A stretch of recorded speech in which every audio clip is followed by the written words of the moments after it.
Assalamualaikum. Ini ada cendol durian, nasi ayam. Hari ini kebetulan semalam lah ceritanya.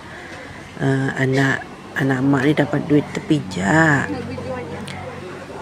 Dia tak tahu yang dia dapat bantuan tau. Tahun ni kebetulan semalam mak pergi lembaga hasil. Nak tanya mak nak kemas kini kan. Tanyalah anak ni sekali. Dia tak tahu yang tahun ni dia dapat duit bantuan tu. Banyak juga kau. Yelah bujang. Itulah yang dia suka tu.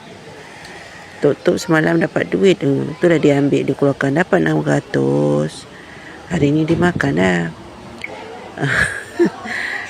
Orang kata inilah anak mak yang buat kuih tu. Yang buat biskut. Dia ambil alih konten mak hari ni. Makan-makan. Sebab mak dah kenyang, sebab tu mak tak makan.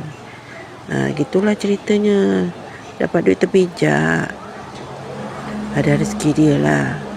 Dia pergi ambil. Dia tak tahu yang dia dapat tahun ni.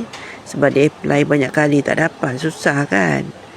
Gitulah ceritanya. Dia tengok dia makan dia slow. Emotion betul.